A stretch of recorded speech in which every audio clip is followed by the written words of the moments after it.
Assalamualaikum warahmatullahi wabarakatuh. Bismillahirrahmanirrahim.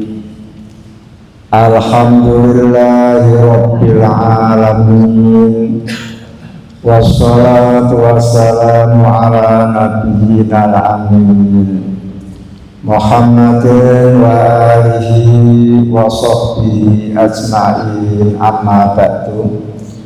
Hadirin Bapak Ibu jamaah pengajian rahimakumullah. Di pagi hari ini saya akan membacakan firman Allah dalam surat Al-Hajj, surat yang ke-22, ayat yang ke-27. Bunyi ayat: A'udzu billahi minasy syaithanir rajim.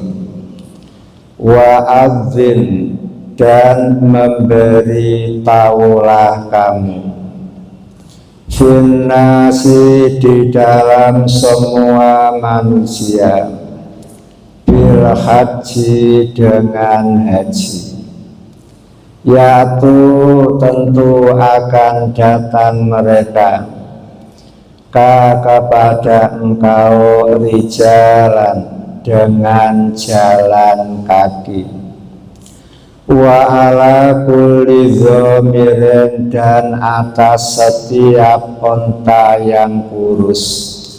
Yatina, mereka datang, min kulli fajin, dari setiap penjuru dunia, amigen, yang sangat jauh. Setelah Nabi Ibrahim selesai merenovasi Ka'bah, karena Ka'bah hancur gara-gara banjir tofan pada zaman Nabi Nuh. Lalu Nabi Ibrahim diperintah oleh Allah untuk merenovasi Ka'bah. Setelah selesai, Nabi Ibrahim diperintah oleh Allah, wa adzin finnasi bil haji. Wahai Nabi Ibrahim, umumkan kepada seluruh umat manusia agar mereka menunaikan ibadah haji. Pada waktu itu Nabi Ibrahim terbengong-bengong, karena di Mekah saja hanya ada 3 orang, Nabi Ibrahim, Nabi Ismail, Nyai Hajar. Nabi Ibrahim sebagai arsitek plus tukang, Nabi Ismail sebagai pembantu tukang, Nyai Hajar sebagai penyedia konsumsi. Nah sekarang kok diperintah untuk memberi pengumuman, sehingga Nabi Ibrahim mengatakan, ya Rabbi ma yublihu sauti, ya Allah, mana mungkin suara saya bisa sampai kepada seluruh umat manusia, termasuk teman-teman yang ada di BP Legi. Laka Allah Ta'ala mengatakan, adzin wa alayyal iblahu.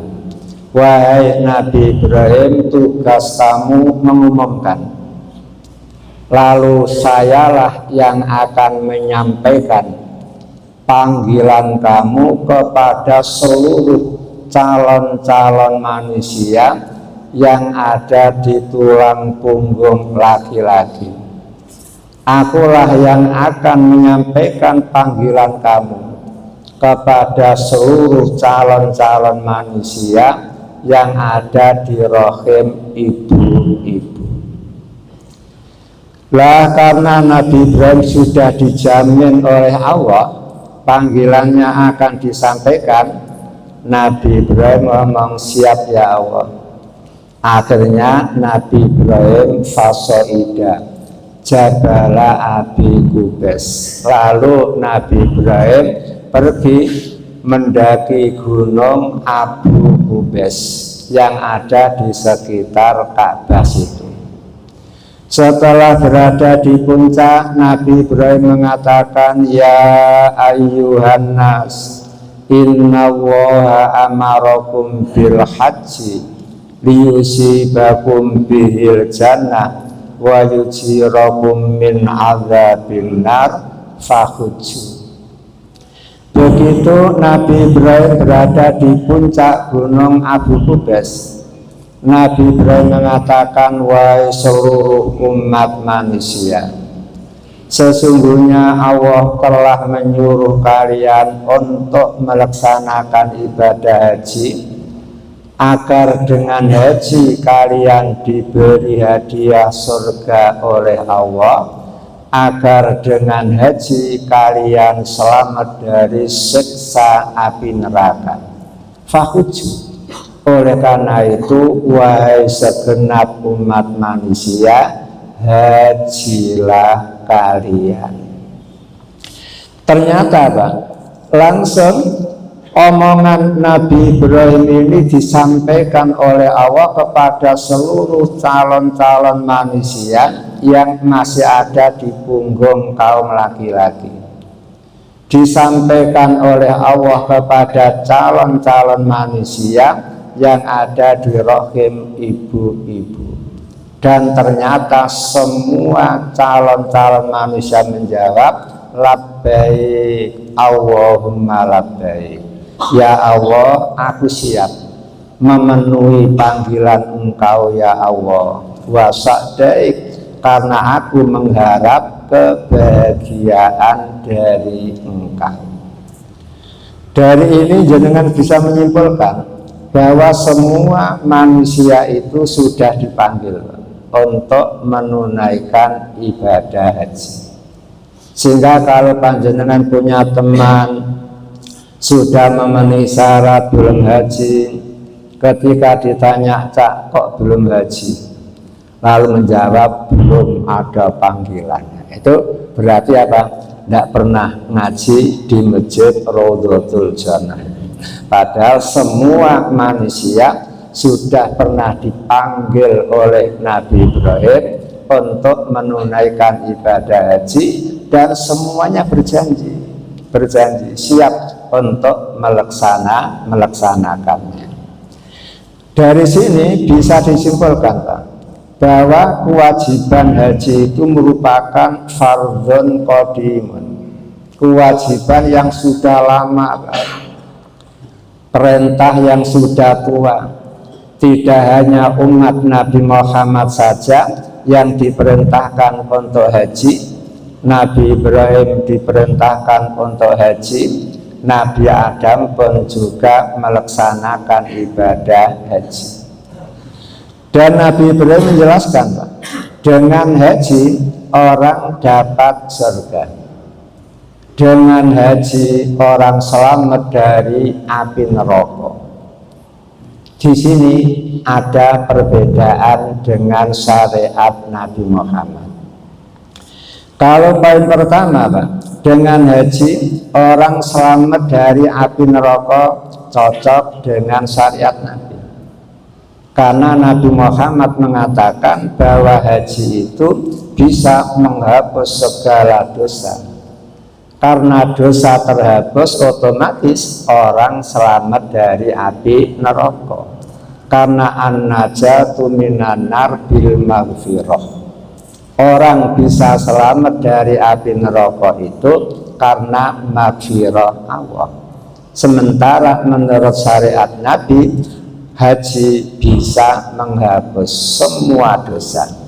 Hal ini sesuai dengan hadis ketika Amr bin As, pemuda kafir yang dibangga-banggakan oleh orang kafir Mekah sebagai penerus bangsa.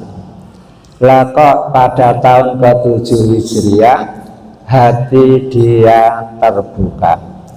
Akhirnya tengah malam yang gelap gulita dia kabur dari Mekah, pergi ke Madinah. Setelah sampai di Madinah, dia langsung menghadap Nabi, kemudian tangan dijulurkan. Nabi Muhammad pun menerima juluran tangan itu. Ternyata tangan Nabi Muhammad digenggam erat-erat.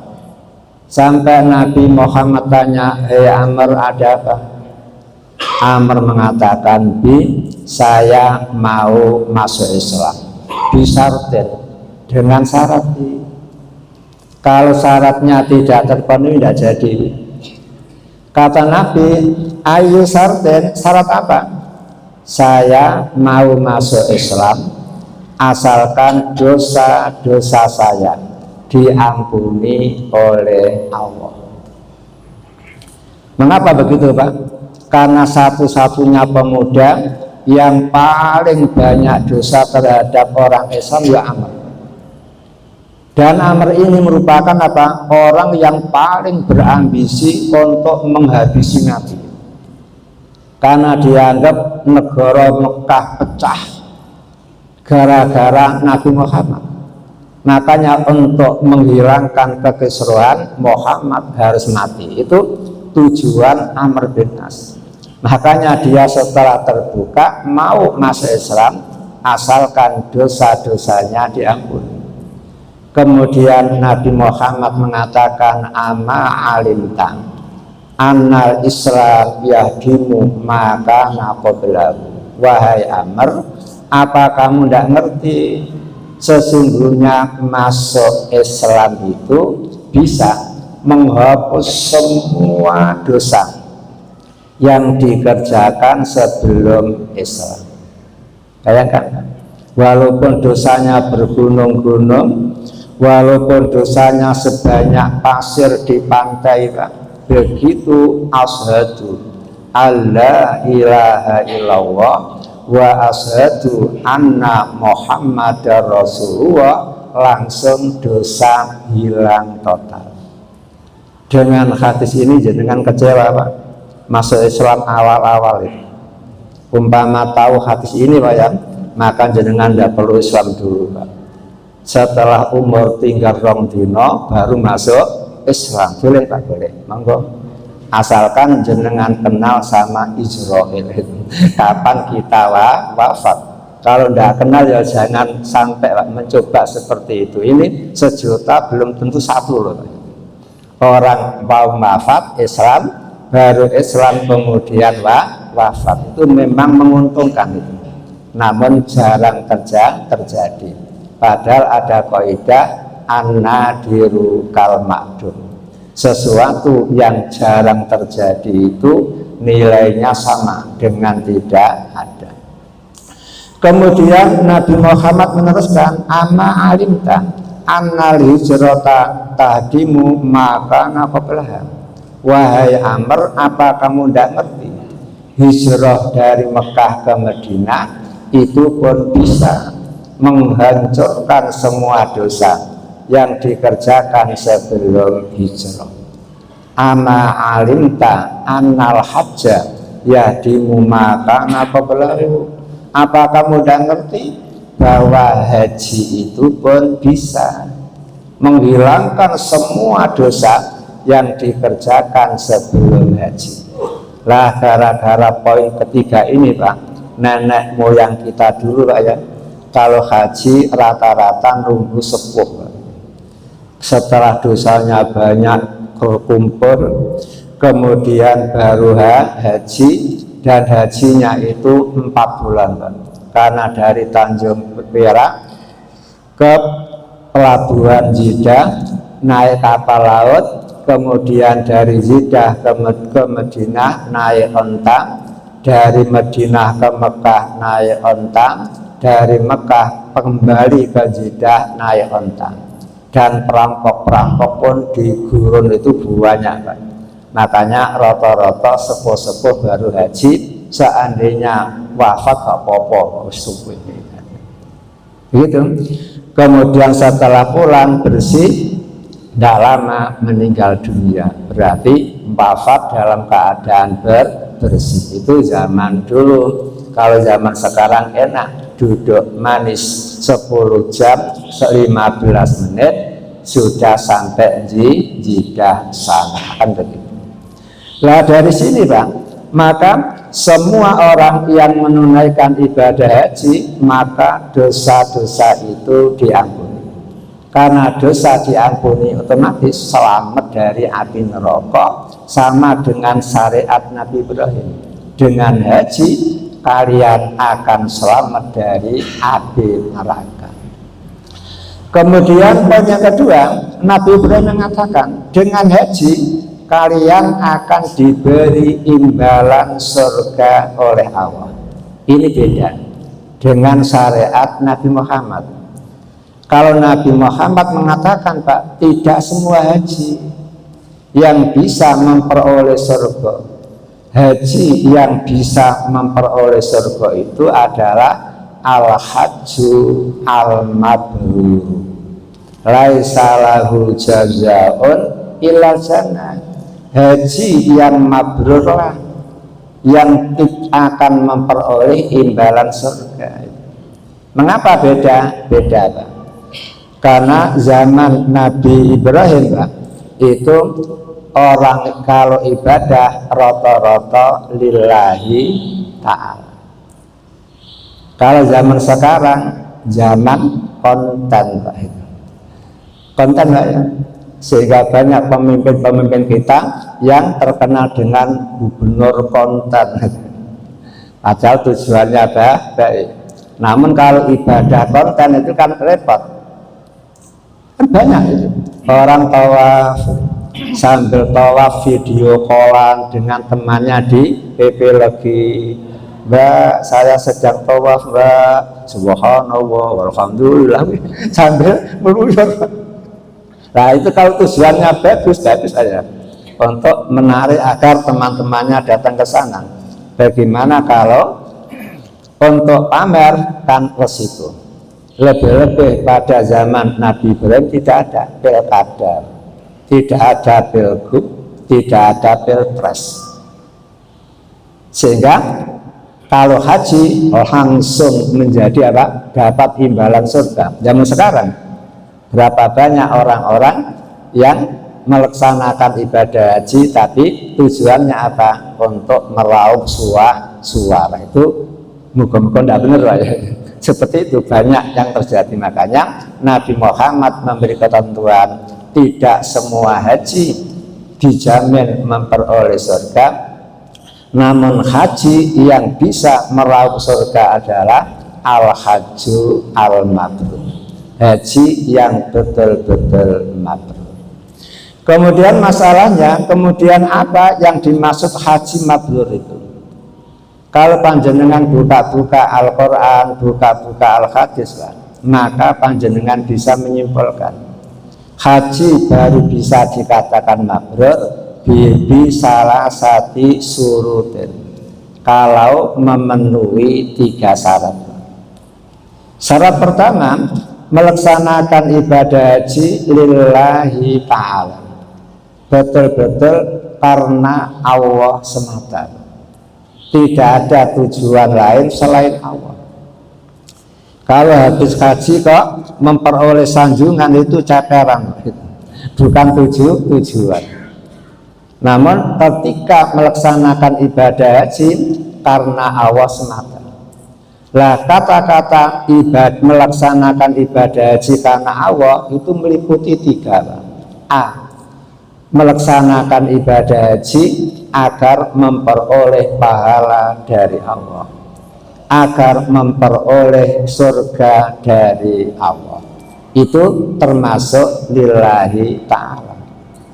Namun kalau ada anak muda tiap Jumat dia selalu datang Jumatan paling awal, kemudian pulang paling akhir, rutin seperti itu.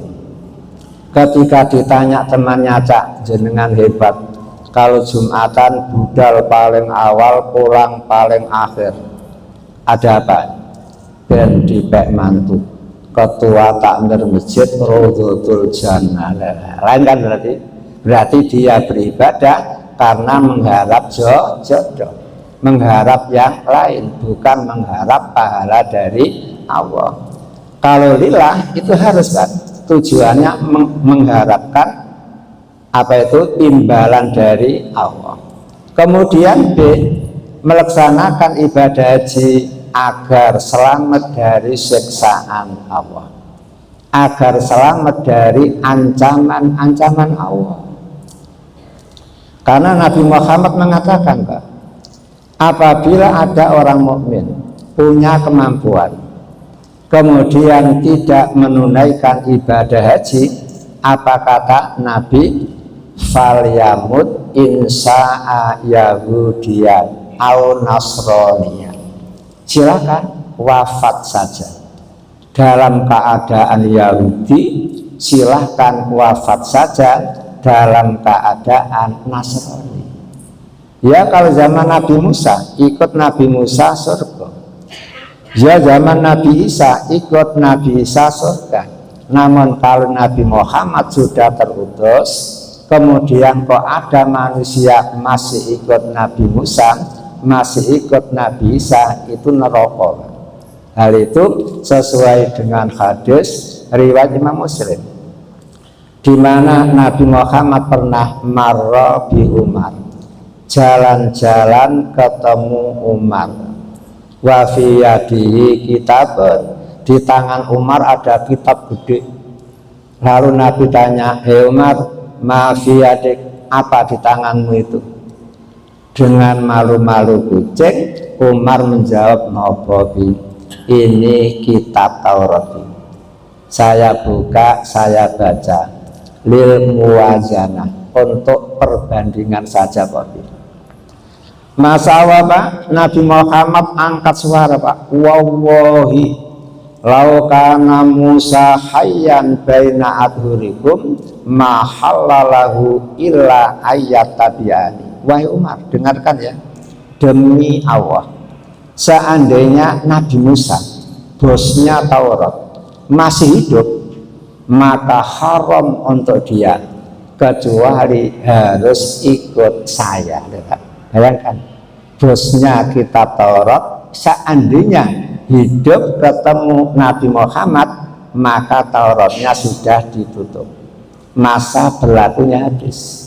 Kemudian Nabi Musa akan ikut Nabi Muhammad. Setelah itu Nabi Muhammad mengatakan, masami abi min hadhil ummah yahudiyun aw nasroniyun summa la yu'minu bi illa dakhalannar.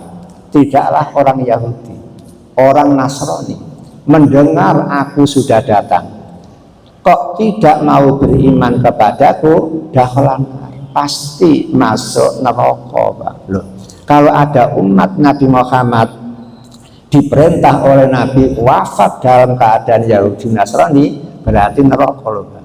Makanya kata Nabi Muhammad, selama tidak ada uzur, cepat-cepatlah untuk melaksanakan ibadah haji. Kemudian C, Pak, termasuk lillah adalah Bang, melaksanakan ibadah haji karena ingin memperoleh ridho dari Allah. Yabtaguna fadlan minallahi wa ridwan.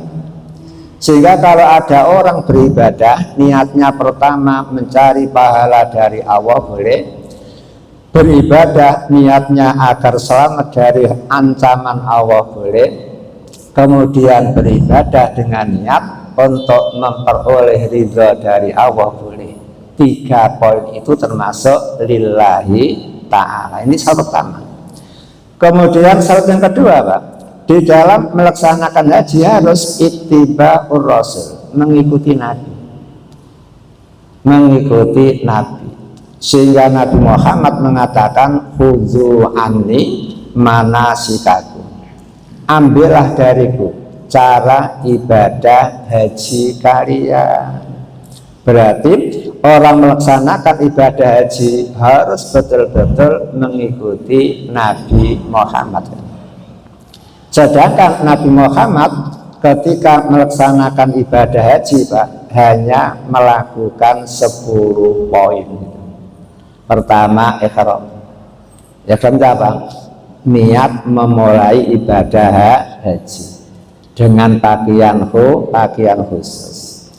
Kemudian yang kedua, mabit di Mina, bermalam di Mina, mulai malam 9, kemudian malam 11, malam 12, malam 13.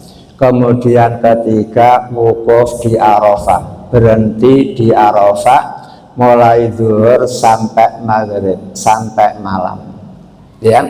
Kemudian yang keempat, mabit di Muzdalifah, bermalam di Muzdalifah malam 10. Kemudian kelima, romyul jamarat, melempar tugu, tanggal 10 yang dilempar tugu 1 Aqabah, tanggal 11 melempar tugu Ula, lalu Wusta, lalu Aqabah, tanggal 12, tanggal 13 sama melontar tugu Ula, tugu Wusta, tugu Aqabah. Berarti sudah 5 poin, bayang. Kemudian yang keenam, melakukan tawaf ifadah. 7, melakukan sa'i antara Safa dan Marwah. Kemudian 8, tahallul, potong rambut atau cukur rambut. Jenengan dulu Pak Genteng, cukur rambut apa potong rambut? Cukur ya. Kalau cukur dapat doa berkah 3 kali. Kalau hanya potong hanya dapat doa berkah dari Nabi 1 kali. Itu pun diusulkan. Ketika Nabi Muhammad mengatakan Allahumma barik lil muhalikin, ya Allah berkailah jamaah haji yang cukur gundul. Sahabat usul bi wal muhalikin bi, tolong bi, orang yang sekedar potong ya didoakan Nabi nurahkan, gak nurahkan, diulangi lagi. Allahumma barik lil muhalikin, ya Allah berkailah umatku yang potong, yang cukur gundul. Sahabat usul lagi bi wal muhalikin, dan orang yang sekedar memotong rambut. Lalu Nabi ulangi, Allahumma barik lil muhalikin wal muqassirin, ya Allah berkailah orang yang cukur rambut dan potong rambut. Berarti ya Bang, yang gundul dapat doa berkah Nabi 3 kali, yang sekedar potong rambut hanya dapat doa berkah 1 kali. Itu pun karena usulan diusulkan oleh para sahabat. Makanya jenengan kalau umroh monggo gundul saja Pak ya. Setiap satu bulu ada 1 nur, ada 1 kebaikan. Namun ya tetap boleh tidak potong rambut, tidak cukup potong rambut. Kemudian yang ke-9 Pak, al-abdamu Pak, membayar dam. Karena panjenengan haji tamato. Kalau haji tamato wajib membayar dam. Kalau haji qiran wajib membayar dam. Kalau haji ifrad tidak Pak. Kalau ifrad apa? Wa atimul hajjah wal umrata lillah. Haji dulu selesai baru umroh. Itu namanya apa? Haji ifrad. Dan ini tidak ada kewajiban menyembelih kambing. Dan begini ini hanya bisa dilakukan oleh orang Mekah dan sekitarnya. Tanggal 8 Dzulhijjah langsung keluar rumah ihram, niat melaksanakan ibadah haji. Setelah selesai beberapa hari baru melakukan umroh. Kalau jenengan orang PP lagi tidak bisa Pak, haji ifrad, harus haji tamato atau qiran. Kalau qiran Pak, itu haji UNH plusnya ping 8, bayar 800 juta. Datang di Mekah tanggal 8 Dzulhijjah langsung ihram ihram niat haji dan umroh sekaligus. Kemudian tanggal 9 Arafah itu ya, setelah tanggal 13 selesai lalu melaksanakan tawaf wada lalu pulang. Jadi di Mekah hanya 6 hari. Itu biasanya para raja, para presiden dan jenengan yang puwaya plus raya, sehingga tidak punya banyak waktu. Kemudian 10 tawaf wada. Hanya itu, haji itu hanya melakukan 10 hal, sedangkan umroh hanya melakukan 4 hal. Ihram, kemudian tawaf, kemudian sa'i, kemudian potong rambut. Sehingga umroh itu bisa 4 jam, bisa 3 jam. Kalau macet itu karena terlalu banyak orang jamaah apa ya, agak lama, sampai bisa 6 jam selesai. Gitu. Itulah namanya ittiba'ur rasul, ikut Nabi di dalam melaksanakan ibadah. Dan haji itu, Nabi Muhammad itu kalau ibadah haji Pak, di Mekah Pak, bukan di Al-Firdaus Semarang, bukan di Sukolilo. Kalau Sukolilo itu latihan manasik. Kalau di Firdaus Semarang yang Wombo ya, Ka'bahnya juga gede, mirip seperti di Mekah, itu juga tempat latihan manasik. Sehingga jangan memindahkan haji dari Mekah ke Semarang atau di Sukolilo. Itu namanya ittiba'ur rasul. Kemudian syarat kemakburan yang ketiga Pak, min kasbin halalin Pak. Perbekalan yang dipakai itu dari hasil kerja yang halal. Itu syarat yang ketiga Pak. Sehingga di dalam sebuah hadis Pak, Nabi Muhammad mengatakan, ketika jamaah haji Pak sampai di mikot, kemudian mereka ngomong labbaik hajjan, ya Allah aku datang memenuhi panggilan engkau berupa haji. Ada yang mengatakan labbaik umrotan, kalau umroh ya Allah aku datang memenuhi panggilan engkau berupa umroh. Malaikat di langit Pak bengok-bengok Pak, labbaika wa sa'daika, betul Anda memenuhi panggilan Allah berupa haji, wa sa'daika, dan betul Allah akan memberi kebahagiaan kepada engkau. Mengapa? Zaduka halalun, perbekalan kamu halal, warohilatuka halalul, biaya kendaraan kamu pun halal, wahajuka mabrurun, maka haji kamu mabrur. Langsung Pak dicongklok oleh malaikat. Namun kebalikannya ada orang Pak, ketika mengucapkan labbaik hajjan, labbaik umrotan, ya Allah aku datang memenuhi panggilan engkau berupa haji atau berupa umroh, lah kok malaikat bengok-bengok, la labbaika wala sa'daika, tidak, kamu tidak memenuhi panggilan Allah berupa haji, wala sa'daika, dan kamu tidak akan memperoleh kebahagiaan dari Allah. Mengapa? Zaduka haram, karena perbekalan haji kamu dari hasil yang haram. Warohilatuka haramun, kendaraan kamu pun dari hasil yang haram. Wahajuka ma'zurun ghairu mabrurin, maka haji kamu tertolak, tidak mabrur. Hebatnya malaikat mengalahkan AI ya. AI Pak, AI kalah dengan KPK Pak. Kalau KPK itu berani menangkap koruptor kalau sudah ada 2 bukti kan, itu KPK.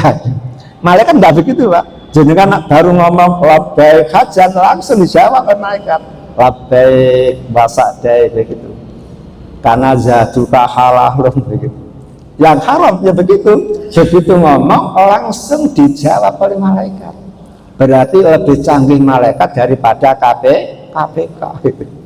Maka perlu KPK itu berlatih di malaikat itu, minta petunjuk bagaimana caranya tanpa harus 2 bukti tapi sudah bisa tertangkap.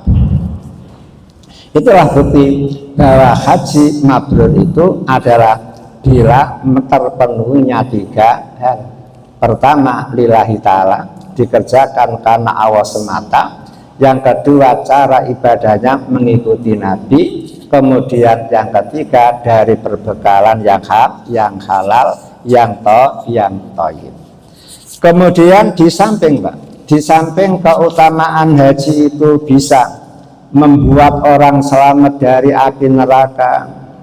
Haji itu bisa memperoleh surga. Namun ada kelebihan ibadah haji yang lain. Gara-gara panjenengan haji, panjenengan bertemu dengan tempat-tempat mubarak yang penuh berkah. Gara-gara haji, panjenengan bertemu dengan tempat-tempat mustajab. Sekarang apa keberkahan tempat itu? Coba lihat, Nabi Muhammad mengatakan sholat sekali saja di Masjidil Haram itu pahalanya lebih baik daripada sholat di Masjid Raudhatul Jannah PP lagi 100.000 kali, 100.000 kali. Bayangkan. Sehingga panjenengan kalau sholat tahajud sekali saja Pak di Masjidil Haram, koyok-koyok panjenengan itu dapat tambahan umur 274 tahun kurang titik 273,97 titik. Jadi tahajud sekali saja di Masjidil Haram seolah-olah panjenengan dapat tambahan umur 274 tahun tiap malam tahajud. Bayangkan. Sementara panjenengan kalau haji reguler Pak bisa sholat tahajud di Masjidil Haram itu 26 kali. Nah kalau jenengan sholat tahajud 20 kali saja Pak, kayak panjenengan dapat tambahan umur 5.478 tahun Pak. Bayangkan umur kita bisa hanya antara 60-70, namun karena sholat tahajud di Masjidil Haram sampai 20 kali saja Pak, kayak kita dapat umur 5.478 tahun. Itu namanya tempat barokah. Kemudian Nabi meneruskan, siapa yang sholat di masjidku ini satu kali saja, maka pahalanya lebih baik daripada 1000 kali lipat dibanding dengan sholat di masjid Indonesia.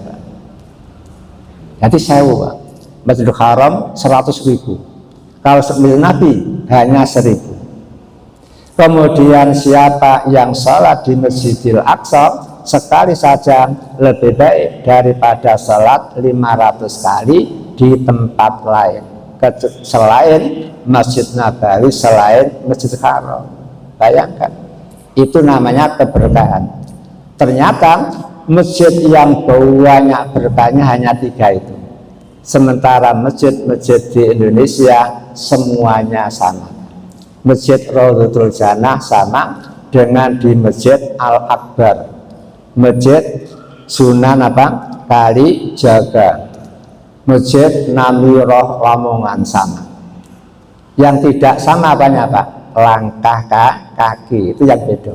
Kalau hakikat masjidnya sama. Makanya kalau panjenengan kepingin tabaruk di masjid hanya 3 itu, silakan tabaruk di Masjid Haram, Masjid Nabawi, dan Masjidil Aqsa. Namun sekarang repot ya, karena masih dalam keadaan perang itu. Kemudian gara-gara haji pula Pak, panjenengan bisa ketemu multazam, tempat berdoa yang luar biasa ijabahnya, ketemu dengan Hijr Ismail. Gara-gara panjenengan haji, panjenengan bisa sholat di belakang makom Ibrahim. Setelah toh kan salat ya 2 rakaat. Rakaat pertama setelah Fatihah membaca Qul ya ayyuhal kafirun. Rakaat kedua setelah Fatihah membaca Qul. Ternyata ganjarannya berapa Pak?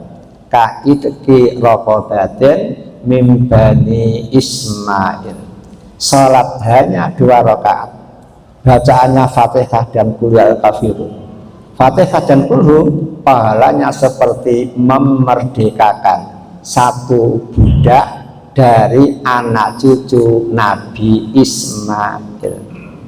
Padahal Nabi Muhammad mengatakan orang Islam kalau memerdekakan seorang budak, maka dia dimerdekakan oleh Allah dari api. Tangannya merdeka dari api, kakinya merdeka dari api neraka, kepalanya merdeka dari api neraka.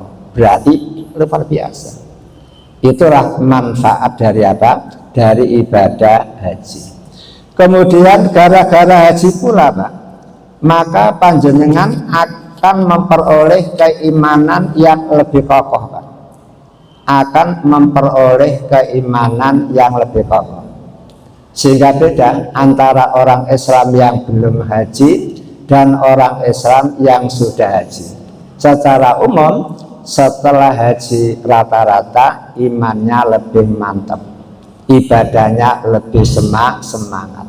Mengapa kok bisa begitu Pak? Karena di dalam ibadah haji Pak ada pesan-pesan moral Pak. Pesan-pesan moral itu.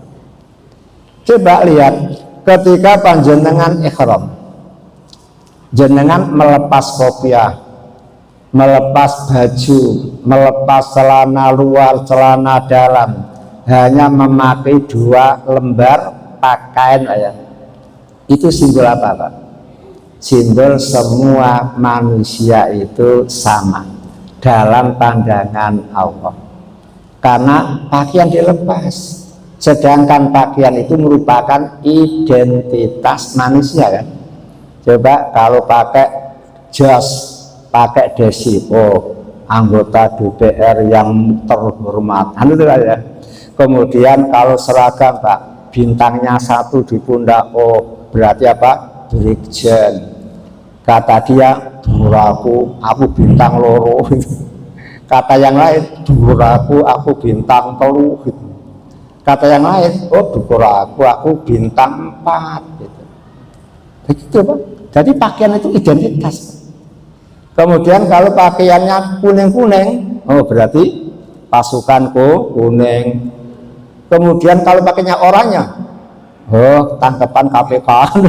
Jadi pakaian itu identitas. Makanya ketika panjenengan haji umroh itu melepas semua identitas, sehingga cukup memakai 2 lembar kain agar manusia sadar bahwa manusia itu sama di pandangan Allah. Maka dengan ihram panjenengan diharapkan tawadhu, mutawadhiin, menjadi orang yang tawadhu. Boleh mempunyai kekayaan sebanyak apapun, boleh punya ilmu setinggi Sidratul Muntaha, boleh punya jabatan setinggi apapun, yang penting tetap harus tawadhu. Itu pesan moral dari ihram, pakaian ihram. Kemudian di dalam haji panjenengan tawaf ya, mengelilingi apa? Ka'bah. Coba jenengan perhatikan, orang mengelilingi Ka'bah itu ada ambil jarak dekat dengan Ka'bah, ada yang ambil jarak jauh dari Ka'bah. Orang yang tawaf mengambil jarak dekat dengan Ka'bah Pak, cepat selesai, setengah jam selesai. Kalau padat 1 jam selesai. Coba kalau ambil jarak jauh dari Ka'bah Pak, 2 jam belum selesai, pawwakil, mumati karena kombonya luar biasa. Lebih-lebih tawafnya di lantai 2, lantai 3, malah seperti 15 kilo. Berarti berat dan lama. Ini apa? Pelajaran yang bisa diambil orang hidup ini. Kalau dekat dengan Allah Pak, semua urusannya mudah. Namun kalau ada orang hidup kok mengambil jarak jauh dari Allah Pak, menjauh dari Allah, maka hidupnya akan abot. Gelisah sedikit saja putus asa, bunuh diri. Mobilnya kesenggol sedikit aja pukaran, sampai tunjak jalan. Sehingga semakin dekat dengan Allah, hidup itu semakin apa? Mudah. Semudah orang tawaf mengambil jarak dekat dengan Ka'bah. Makanya banyak kan orang anaknya 15 Pak. Pekerjaannya apa? Ya buka peracangan di pasar. Pagi habis subuh budal, zuhur pulang sholat zuhur, sudah anaknya 15 itu. Semuanya bisa mondok, semuanya bisa sarjana. Coba matematika yang mana Pak? Yang bisa memenuhi seperti itu. Inilah bukti mudahnya orang kalau dekat dengan Allah Ta'ala. Maka panjenengan harus betul-betul terus berusaha menjadi orang yang mutaqarribin, yang betul-betul dekat dengan Allah. Dengan cara apa? Ya melaksanakanlah semua perintah Allah, tinggalkan semua yang dilarang oleh Allah. Kemudian panjenengan ketika haji kan ada tawaf, wukuf di Arafah Pak ya. Apa artinya Pak? Itu mengingatkan kepada kita besok ketika trompet yang kedua ditiup, semua orang kumpul di oro-oro maksar, kumpul oro maksar. Sehingga dengan demikian maka panjenengan sadar pada waktu wukuf di Arafah Allah turun ke langit yang paling bawah untuk mengijabai siapapun yang mohon, untuk mengampuni siapapun yang minta pengampunan, untuk melindungi siapapun yang minta perlindungan.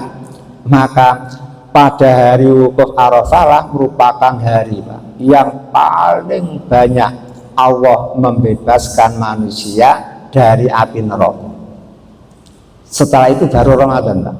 Kalau Ramadan tiap malam Allah itu memerdekakan manusia dari api neraka. Namun Arafah itu lebih banyak lagi. Makanya ketika panjenengan haji, ketika wukuf di Arafah harus selalu berdoa, ya Allah bebaskan diriku, kedua orang tuaku, anak cucuku, mantuku, dulur-dulurku dari api neraka. Begitu Pak. Jangan berdoa untuk dirinya sendiri Pak ya, egoistis Pak itu. Karena Allah turun di langit paling bawah, kemudian Allah akan membebaskan orang-orang dari api neraka itu paling banyak. Nah ini memberi gambaran besok ketika trompet yang kedua ditiup, semua orang akan kumpul seperti itu. Semula kumpul dengan keadaan uratan telanjang. Kemudian yang kedua gurlan, belum sunat, kembali belum sunat. Yang ketiga khufatan, tidak pakai sandal, tidak pakai sepatu. Telanjang Pak. Namun jenengan tidak sadar kalau itu telanjang. Akhirnya apa? Makhluk yang paling pertama kali diberi pakaian adalah Ibrahim, Nabi Ibrahim, bapak kita, nenek kita. Baru nabi-nabi yang lain. Kemudian saya tidak tahu jenengan kira-kira diberi pakaian nomor berapa Pak? Yang jelas Nabi Ibrahim lah awaluman yuksa, orang yang pertama kali diberi pakaian. Lah dengan wukuf di Arafah panjenengan menyadari besok akan mengalami nasib semacam itu. Berdiri 500 tahun di hadapan Allah Ta'ala. Sehingga ada yang mengatakan asba'ukum fid dunya azwa'ukum yaumal qiyamah, wa azwa'ukum fid dunya asba'ukum yaumal qiyamah. Siapa ketika hidup di dunia sering lapar, Ramadan lapar mergo poso, Senin lapar karena puasa, Kemis lapar karena puasa, Ayamul Bid lapar karena puasa, besok ketika bangkit dari kubur berdiri di hadapan Allah 500 tahun Pak, asba'ukum, kenyang terus Pak, tidak terasa lapar, tidak terasa haus. Namun kebalikannya, siapa yang ketika di dunia asba'un nas, kenyang terus Pak, Ramadan yang kenyang karena tidak puasa, Senin yang kenyang tidak puasa, Kemis yang kenyang karena tidak puasa, besok ketika bangkit di oro-oro maksar Pak, menjadi ajwa'un nas, orang yang paling kelaparan dan kehausan. Sementara bakul pecel tidak ada, bakul es tebu ya enggak ada, Pak. Dan umpama ada ya enggak ada duit kan, bagaimana Pak? Tersiksa apa tidak? Makanya taatlah kepada Allah agar ketika berada di ora-ora maksad bisa aman-aman saja, seperti ketika kita wukuf di Arafah. Kemudian ada lagi amalan haji Pak, berupa apa? Romyul jamarat, melontar jumrah. Itu memberi pesan kepada kita bahwa hidup itu selalu ada godaan, selalu ada gangguan, ada rayuan. Siapa yang menggoda, yang merayu? Ya setan Pak. Baik setan dari golongan manusia maupun setan dari golongan manusia, dari jin. Sehingga ada setan doyan sambel, ada setan yang tidak doyan sambel. Kalau setan dari golongan jin mudah Pak diatasi, cukup dengan zikir kabur, cukup dengan ta'awud kabur. Namun setan dari golongan manusia ini berat Pak, lebih-lebih atasan panjenengan atau orang yang lebih kuat dari panjenengan, lebih-lebih presiden Amerika yang gagah seperti itu Pak ya, itu kan biasa nekan-nekan orang itu. Nah kan gawat itu. Maka kalau tidak betul-betul kuat iman, bisa terperangkap oleh bisikan-bisikan setan itu. Nah makanya ketika haji jenengan melempar jumroh itu apa? Tugu, lambang tempatnya setan. Maka panjenengan harus selalu menganggap mereka adalah musuh. Fattakhidhuhu aduwa, jadikan setan itu musuh. Jangan malah jenengan berteman dengan setan, bahaya. Bukankah ada kaidah idza kunta fi qaumin fasahib khiyarahum wala tashabil arda faturda ma'arati. Bila Anda berada di tengah-tengah komunitas manusia, maka berteman akrab sajalah dengan orang-orang baik. Dengan orang tidak baik boleh kenal, boleh berteman, tapi tidak perlu akrab. Mengapa? Apabila kita berteman akrab dengan orang-orang jahat, minimal kecipratan. Walaupun panjenengan tidak bisa dikalahkan ya, karena iman panjenengan sudah kokoh, namun tetap panjenengan akan kecipratan. Wala tashabil arda, janganlah berteman akrab dengan orang-orang yang sangat jelek perilakunya. Fatul dan ma'arodi, panjenengan pun akan terkena pula imbasnya. Begitu. Itu namanya pesan-pesan moral. Nah sekarang bagaimana untuk kita Pak, yang hari ini tidak pergi ke Mekah karena belum ada panggilan atau sudah pernah melaksanakan ibadah haji, kemudian apa yang harus kita lakukan? Maka yang harus kita lakukan banyak Pak, agar tetap memperoleh pahala seperti teman-teman kita yang haji, agar dapat pahala seperti teman-teman kita yang melakukan umroh. Apa itu? Pertama, sholat suruh yang biasa panjenengan lakukan Pak ya, minimal 2 kali kan. Sabtu habis ngaji langsung sholat suruh, Ahad habis ngaji sholat suruh, itu sama nilai pahalanya. Namun ada syarat, harus sholat subuhnya berjamaah di masjid. Habis sholat subuh harus tetap di masjid, zikirkah, baca Al-Quran kah, atau ngaji semacam ini sampai matahari terbit, kemudian terangkat 1 tombak atau 4 derajat. 4 derajat apa? 1 derajat 4 menit kali 4 berarti ditambah 16 menit itu. Lalu sholat dulu 2 rakaat, kemudian baru pulang. Maka panjenengan, kata Nabi Muhammad, dapat pahala seperti haji tamatan sempurna, dapat pahala seperti umroh tamatan sempurna. Hadis riwayat Imam Tirmidzi. Kemudian kalau tahun ini panjenengan belum berhasil melakukan ibadah haji, bisa Pak haji besok di bulan Ramadan. Karena Nabi Muhammad mengatakan al-umratu fi Ramadan kahijatin ma'i. Melakukan umrah di bulan Ramadan seperti haji bersama Nabi. Loh, bayangkan Pak, kalau haji bersama Ustadz apa Pak Huda ya biasa Pak. Namun kalau haji kok dibimbing Nabi sendiri Pak, kan luar biasa. Berarti pahalanya seberapa itu? Itu makanya jenengan kalau tiap tahun kok punya program umroh silakan Pak, milih Ramadan saja Pak. Karena ada jaminan al-umratu fi Ramadan kahijatin ma'in. Umroh di bulan Ramadan itu seperti haji bersama saya. Omongan Nabi ini disampaikan kepada Ummu Sulaim. Ummu Sulaim karena dia tidak ikut haji, suaminya Abu Talha haji tidak ikut. Alasannya apa? Di rumah tidak ada yang jaga, ternaknya tidak ada yang jaga, sehingga gentenan itu. Kata Nabi, dah kalau gitu Ummu Sulaim haji saja apa umroh saja di bulan Ramadan. Karena umroh di bulan Ramadan sama dengan haji bersama saya.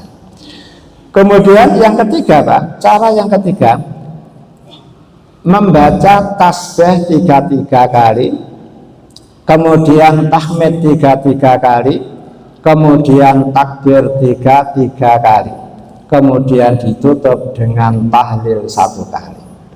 Hal ini berdasarkan dengan sabda Pak, ketika fuqaraul muhajirin Pak, orang-orang fakir muhajirin datang menghadap Nabi lalu mengatakan bi dhahaba ahlu dusur bil ujuri wad darajatil ula. Bi teman-teman kami yang sugih-sugih bi, mereka telah pergi membawa pahala yang banyak, memperoleh derajat yang tinggi. Kata Nabi, kenapa? Iya Bi, mereka sholat seperti sholat kami, mereka tilawah seperti kami, mereka ngaji seperti kami, mereka puasa seperti kami. Begitu waktunya haji mereka bisa haji, sementara kami tidak bisa haji. Waktunya umroh mereka bisa umroh, sementara kami tidak bisa umroh. Berarti kami orang fakir-fakir ini kalah. Kata Nabi, maukah kamu kutunjukkan amalan yang bila kamu lakukan kamu akan memperoleh pahala seperti mereka? Apa Bi?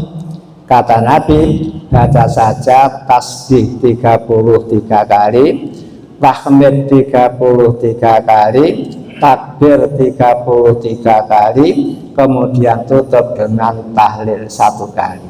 Itu pahalanya sama dengan teman-teman kamu yang sugih-sugih, yang taat beribadah. Seneng Pak? Walaupun fakir, tidak bisa haji, tidak bisa umrah, tetap pahalanya sama. Sehingga setiap selesai sholat wajib, yang fukorok duduk wiridan, yang kaya-kaya ndak Pak, lamcing mari salam langsung pelencing.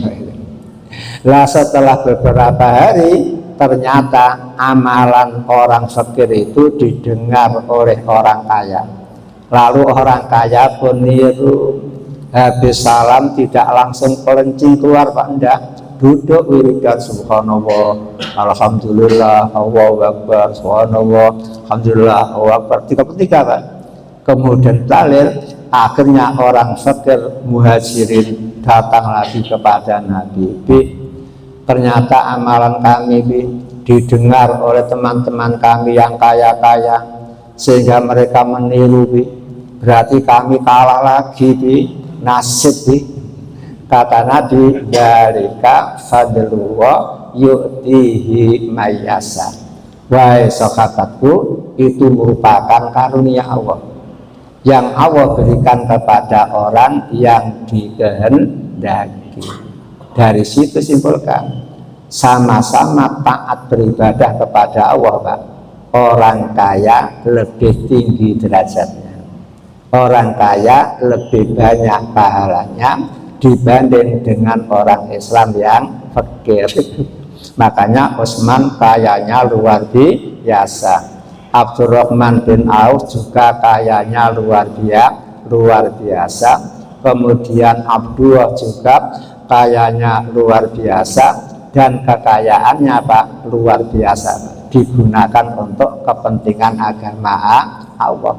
Bahkan ada loh Pak, seorang ulama namanya Ibnu Mubarak Pak, ulama yang kaya Pak.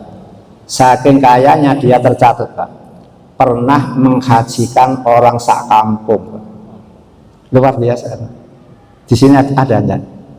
PP lagi menghajikan orang sak kampung. Ibnu Mubarak menghajikan orang sak kampung. Kalau zaman dulu pernah Pak, tinggal menyiapkan onta, kemudian menyiapkan makanan, PP, itu sudah. Budal sak kampung barengan, lanang wedok naik onta semuanya. Itu zaman dulu pernah. Kalau sekarang kan enggak Pak ya. Paspornya harus biaya lagi, kemudian kendaraannya dan lain sebagainya. Kemudian termasuk pula Pak, yang harus kita lakukan apa? Pasang niat yang serius Pak untuk melaksanakan ibadah haji. Dengan dibuktikan, ojo niat tok Pak, dibuktikan dengan nabung. Walaupun per hari 10.000 itu ya pun. Adapun Pak, belum sampai berhasil haji, sudah dipanggil oleh Allah, tidak masalah. Panjenengan sudah dapat pahala seperti menunaikan ibadah haji. Kan enak, hanya bodoh niat Pak. Tidak berhasil tetap ada nilai pahala. Kemudian yang berikutnya, usahakan panjenengan sering-seringlah mendoakan teman agar bisa menunaikan ibadah haji. Baru mendoakan tok sudah dapat pahala. Bila yang panjenengan doakan lah kok berhasil haji Pak, panjenengan dapat pahala seperti haji dia. Dia hajinya dapat pahala berapa, panjenengan yang mendoakan juga dapat pahala yang sama. Kemudian yang terakhir Pak, jaga harta kekayaan jamaah yang haji, jaga putra putri jamaah yang melaksanakan ibadah haji Pak. Menjaga mereka itu pun pahalanya sama dengan haji. Di dalam sebuah hadis diriwayatkan Pak, ada beberapa orang ketemu Nabi Muhammad, kemudian cerita bi tonggo kami bi luar biasa bi.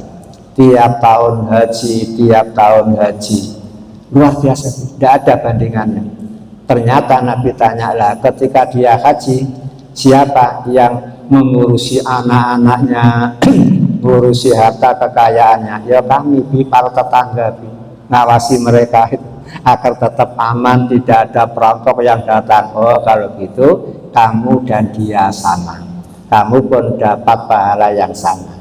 Karena tonggomu bisa haji dengan tenang, tentrem, adem, karena rumahnya aman, anaknya aman, hartanya aman.